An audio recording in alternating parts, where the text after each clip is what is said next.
Hello students, আশা করি সব ভালো আছো। আজকে আমি আমার এই ভিডিওতে আমি তোমাদেরকে the cat lesson 7 class 10 West Bengal বোর্ডের যে গল্পটা আছে সেটার থার্ড ইউনিটটা আমি ইন ডিটেলস বুঝিয়ে দেবো, ওয়ার্ড মিনিং সমেত। তার আগে একটা কথা বলবো যে এর আগের আমার দুটো ভিডিওতে আমি ইউনিট 1 এবং ইউনিট 2 দ্য ক্যাটের আমি অলরেডি পড়িয়ে দিয়েছি। যারা আজকে নতুন আছো তারা আগে ওই ভিডিওটা দেখে নিও, তাহলে এই থার্ড ইউনিটটা বুঝতে সুবিধা হবে। তাহলে ভিডিওটা শুরু করা যাক। দ্য ক্যাট আমরা জানি অ্যান্ড্রিউ বার্টন পিটারসন। তো আমরা টোটাল গল্পটা পড়ার আগে আগে কী কী আমাদের আননোন যে ওয়ার্ড মিনিংগুলো আছে সেগুলো আমরা একটু জেনে নিই। যেমন আমরা সেখানে পাবো গ্যাদার্স।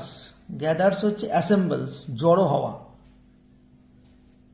ক্যাজুয়ালি, ক্যাজুয়ালি মানে without showing much care or carelessly, যার বাংলা হলো উদ্বেগহীনভাবে। Saunters, saunters means works in a relax way or manner, হেলতে দুলতে চলা। ব্যাকইয়ার্ড, ব্যাকইয়ার্ড মানে an area including lawn, garden etcetera at the back of the house, অর্থাৎ বাড়ির পিছনের উঠানের যে ফাঁকা জায়গা সেটাকে ব্যাকইয়ার্ড বলে। স্প্রিংস, স্প্রিংস মানে হচ্ছে জাম্পস, লাফানো। ফেন্স, ফেন্স মানে বেড়া। বেড়া হচ্ছে কি না structure made of wood or wire used as a boundary, boundary হিসেবে আমরা ইউজ করি যখন বেড়া দিই। নেক্সট হচ্ছে যে মিনিংটা আমরা পাবো ওখানে সে হচ্ছে TROTS, যে ট্রটস, সেটা মানে হচ্ছে runs at medium space. Pace মানে গতি, মানে দুলকি চালে চলা। স্কিপস, স্কিপস মানে জাম্পস মানে লাফানো। এমটি শেড, এমটি শেড কথার অর্থ হচ্ছে ফাঁকা যে চালা, এখানে গুদামঘর টাইপের, সেটা বোঝাচ্ছে। মুভমেন্ট, মুভমেন্ট মানে দ্য অ্যাক্ট অফ মুভিং, অর্থাৎ চলাফেরা করাটা বোঝাচ্ছে। লিথ, লিথ মানে মুভিং গ্রেসফুলি, অর্থাৎ সাবলীল বা স্বচ্ছন্দ, এই কথাটা এখানে বোঝায়। প্যান্থার লাইক, প্যান্থার লাইক মানে লাইক এ প্যান্থার মানে চিতাবাঘের মতো। কিনলি, কিনলি কথার অর্থ হচ্ছে মাইনুটলি, তীক্ষ্ণভাবে। নয়েসলেসলি অর্থাৎ উইথ মেকিং, নয়েসলেসলি অর্থাৎ without making any noise, without making any noise. Next হচ্ছে আর্চেস, স্ট্রেচ ওয়ান্স ব্যাক অর্থাৎ পিঠ বেঁকিয়ে উঁচু করে যে তোলা, অর্থাৎ বিড়াল যখন পিঠটাকে বেঁকিয়ে উঁচু করে যে টান টান হয়ে যে এটা করে, আর্চ টাইপের মানে নিজের এটাকে স্ট্রেচ আপ যে করে সেটাকে বোঝাচ্ছে আর্চেস। নেক্সট হচ্ছে বার্ক, বার্ক মানে আমরা জানি এমনি গাছের ছাল, কিন্তু এখানে বোঝাচ্ছে আস্তরণ অর্থাৎ আপার সারফেস, এটা উপরিতল যেটা। স্ট্রেচেস, স্ট্রেচেস মানে হচ্ছে এক্সটেন্ডস অর্থাৎ টান টান করা। মাসলস, মাসলস মানে হচ্ছে পেশিটাকে বোঝাচ্ছে। নেক্সট পাবো আমরা ওয়ার্কিং অর্ডার, অর্থাৎ ক্যাপাবিলিটি অফ ওয়ার্কিং অর্থাৎ কর্মক্ষম মানে কাজ করার যেটা শক্তি সেটাকে বোঝায়। নেক্সট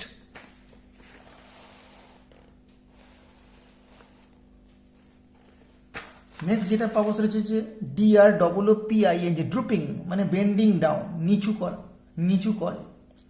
নিয়ারলি মানে অলমোস্ট, প্রায়। পজ মানে থাবা। সেন্ডস অ্যাক্রস মানে কলস, ডাকা। নেক্সট হচ্ছে কিনড্রেড মানে রিলেটিভস, আত্মীয় স্বজন, যেটা আত্মীয়। গ্লাইডিং মানে মুভিং স্মুথলি, মসৃণ গতিতে যাওয়া।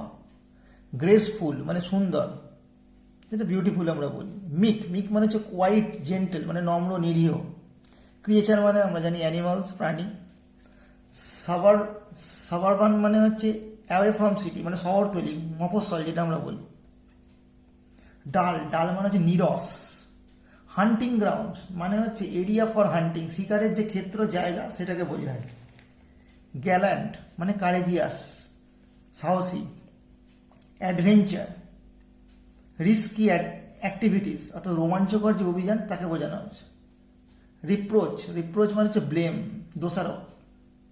ল্যান্ডমার্ক, ল্যান্ডমার্ক মানে হচ্ছে কোনো জায়গার চিহ্ন অর্থাৎ দিক চিহ্ন যেটা আমরা বলি, অবজেক্টস টু রিকগনাইজ।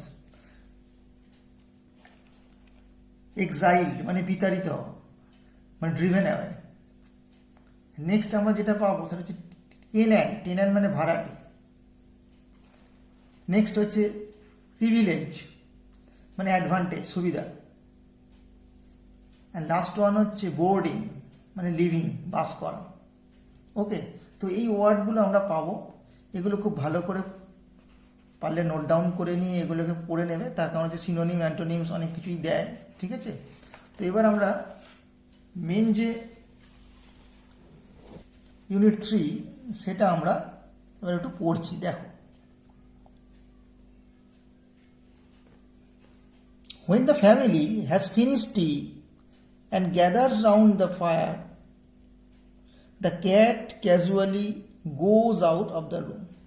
অর্থাৎ পরিবার যখন চা খাওয়াটা শেষ করে অর্থাৎ পরিবারের লোকজনের যখন চা খাওয়াটা শেষ হয়ে যায়, আগুনের চারপাশে তারা যখন জড়ো হয়, ক্যাট তখন কি করে না, বিড়াল তখন হালকা চালে ক্যাজুয়ালি ঘরের বাইরে সে চলে যায়। নেক্সট হচ্ছে true life now begins for him, তার জন্য আসল জীবন এবার শুরু হয়। He saunters down his own backyard, spring to the top of the fence, drops lightly down to the other side. অর্থাৎ মানে কি, সে বাড়ির পেছনে চত্বরে হেলে দুলে সেখানে গিয়ে নামে, লাফিয়ে বেড়ায়, ওপরে ওঠে, আলতো করে উল্টো দিকে আবার নেমে পড়ে। এই যে drops lightly down to the other side, এটা হচ্ছে আলতো করে উল্টো দিকে আবার নেমে পড়ে।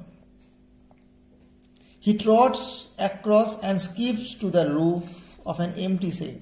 তখন সে কি করে, সে দুলকি চালে চলতে চলতে সে কি করে, একটা ফাঁকা গুদাম ঘরের যে চাল, সেই চালের ওপরে গিয়ে লাফ মারে, শেডের ওপরে। হিজ মুভমেন্ট বিকেম লিথ, তার তখন এই চলাফেরাটা হয়ে যায় বেশ সুন্দর, যেটা আমরা বলি যে মুভিং, যে গ্রেসফুলি, অর্থাৎ সাবলীল, স্বচ্ছন্দ।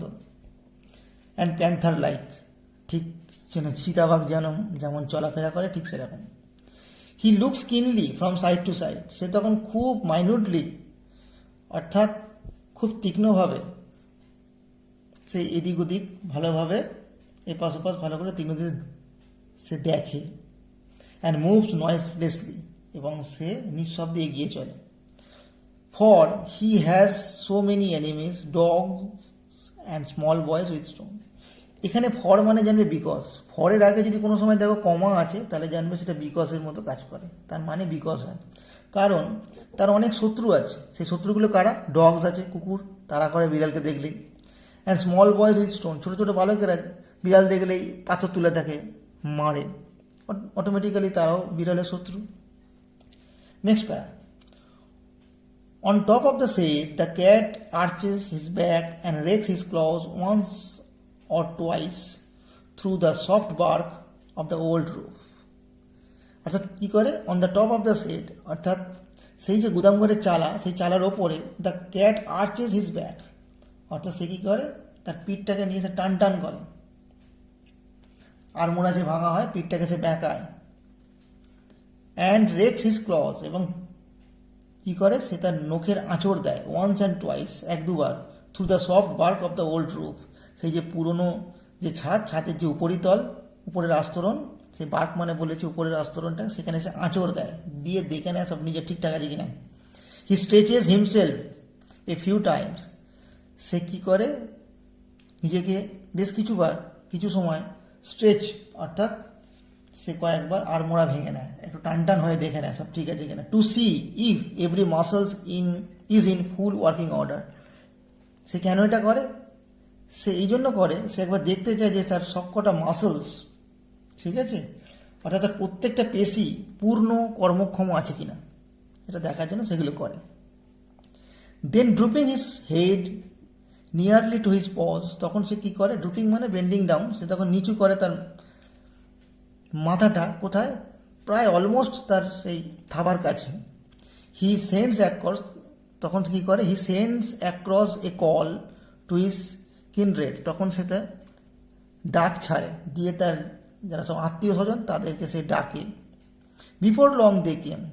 বিফোর লং কথার অর্থ মানে মানে খুব তাড়াতাড়ি তারা সব চলে আসে। বিফোর লং দে কাম, তারা চলে আসে। গ্লাইডিং, গ্রেসফুল অর্থাৎ বেশ সুন্দর, বেশ আস্তে করে, ঠিক আছে, তারা সব দেখা যায় তাদের সব যারা আত্মীয় স্বজন অর্থাৎ আদার্স বিড়ালগুলো তাদের ছাওয়াগুলো গ্রেসফুল শ্যাডোজ মানে তাদের সুন্দর যে ছাওয়া সেগুলোকে দেখা যায়, এক এক পর এক সব আসতে থাকে।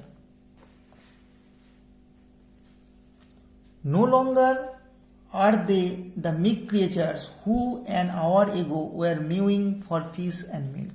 অর্থাৎ তারা আর ওই মিক ক্রিয়েচার্স থাকে না, অর্থাৎ খুব শান্তশিষ্ট যে প্রাণী সেটা আর থাকে না, যারা 1 ঘন্টা আগে মেয়াও মেয়াও করছিল কিসের জন্য, ওই ফিশ আর মিল্ক পাওয়ার জন্য।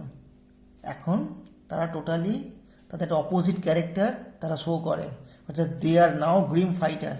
এখন তারা হচ্ছে খুব সাহসী, একটা সিরিয়াস ফাইটার, সাহসী যোদ্ধা। Just think how much more he gets out of his life than you do out of yours. অর্থাৎ এখানে পাঠককে বলেছে খালি একবার চিন্তা করে দেখো, ভাবো যে তারা তার জীবনটাকে কতটা উপভোগ করে তুমি যতটা করো তার থেকেও, এটা পাঠককে বলছে। And the sports there have too, এবং তারা কি করে, এবং তাদের খেলাধুলাও আছে নিজস্ব। As they get older they go in for sports to the suburban backyard. যখন তারা বয়স হয়ে যায়, তাদের বয়স্ক হয়ে যায়, তাদের বয়স বেড়ে যায়, তখন তারা শহরতলির বাড়ির যে পিছনের যে অংশ সেই অংশে তারা খেলা করতে চলে যায়, সেখানে তারা খেলতে যায়। দিস ব্যাকইয়ার্ডস দ্যাট আর ডাল টু আস, এই যে বাড়ির পিছনগুলো যেগুলো আমাদের কাছে ডাল অর্থাৎ আনইন্টারেস্টিং, ঠিক আছে, আমাদের কাছে নিরস, আর টু দেম হান্টিং গ্রাউন্ডস, তাদের কাছে কিন্তু এটা শিকারের ক্ষেত্র। Where they have more gallant adventure than king Arthur's knights ever had. এখানে ক্যাটকে কিং আর্থারের যে নাইট বীর যোদ্ধা তাদের সঙ্গে তুলনা করা হয়েছে। তাই বলছি যে বাড়ির যে পিছনটা সেটা তাদের কাছে একটা হান্টিং গ্রাউন্ড হয়ে যায়, তারা সেখানে যায় বয়সকালে। Where they have more gallant adventure, যেখানে তারা কি করে না আর্থারের যে নাইটের চেয়ে অনেক বেশি সাহসী রোমাঞ্চকর অভিযানকে তারা উপভোগ করে। গ্যালান্ট অ্যাডভেঞ্চার মানে হচ্ছে রোমাঞ্চকর যে অভিযান, তাকে বোঝাচ্ছে। লাস্ট প্যারা,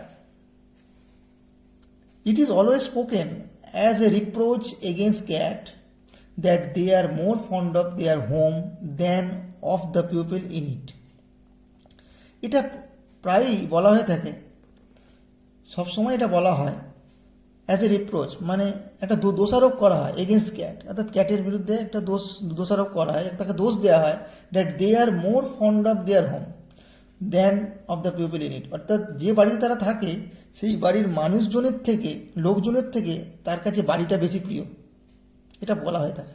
naturally the cat doesn't like to leave his country, তো স্বভাবতই ক্যাট চায় না ছেড়ে যেতে তার কান্ট্রিটাকে, অর্থাৎ তার যে দেশ সেটাকে সে ছেড়ে যেতে চায় না, যেখানে সে থাকে। The land where all his friends are, সেই জমি সেই ভূমি যেখানে তার সব বন্ধুরা আছে সেই জায়গাটা সে ছেড়ে যেতে চায় না। And where he knows every landmark, এবং যেখানে সে তার প্রত্যেকটা ল্যান্ডমার্ক অর্থাৎ দিকচিহ্ন, সেই জায়গাটার প্রতিটা যে অংশ সেইগুলো সেই ল্যান্ডমার্কগুলো সে চেনে, নিখুঁতভাবে সে জানে। এক্সাইলড ইন এ নিউ ল্যান্ড, যখন কোনো ক্যাটকে নতুন কোনো জায়গায় বিতাড়িত করে দেওয়া হয়, তা তাড়িয়ে দেওয়া হয়, পাঠিয়ে দেওয়া হয়, ঠিক আছে, আমরা অনেক সময় কী করি, ক্যাটকে ধরে নিয়ে অন্য কোনো জায়গায় ছেড়ে দিই, সেটাকে বোঝানো হচ্ছে যে exiled in a new land he would have to learn a new geography. যখন তাকে বিতাড়িত করে দেওয়া হয় নতুন জায়গায়, তখন তাকে আবার নতুন করে শিখতে হয় সেখানকার যে নতুন জিওগ্রাফি, অর্থাৎ সেখানকার যে ভূগোল, অর্থাৎ কোথায় কি আছে সেটা থেকে আবার নতুন করে ভালো করে শিখতে হয়। Okay, so when the family moves,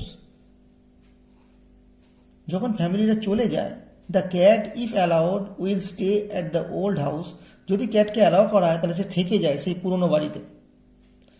and attach himself to a new tenant, এবং সে নিজেকে তখন খাপ খাইয়ে নেয়, মানিয়ে নেয় সেই নতুন যে ভাড়াটে আসে তার সঙ্গে। He will give them the privilege of boarding him while he enjoys life in his own way. বলছে সে সেই ভাড়াটেদের he will give them the privilege of boarding, তাদেরকে থাকার খাওয়ার যে সুবিধা সেগুলো সে ছেড়ে দেয়, তাদেরকে দিয়ে দেয়। অর্থাৎ ভাড়াটে তার ভরণ পোষণের দায়িত্ব নেওয়ার যে সুযোগ সেটা সে ছেড়ে দেয়। প্রিভিলেজ মানে সুবিধে, বোর্ডিং মানে থাকাকে বোঝাচ্ছে। While he enjoys his own way, যখন যে ক্ষেত্রে সে এনজয় করে নিজের জীবনটা নিজের মতো। ওকে, তার মানে লাস্টের লাইনটা কি বোঝাচ্ছে, সে ভাড়াটেকে তার ভরণ পোষণের দায়িত্ব নেওয়ার সুযোগ দেয় এবং সে তার নিজের মতো জীবন উপভোগ করে চলে।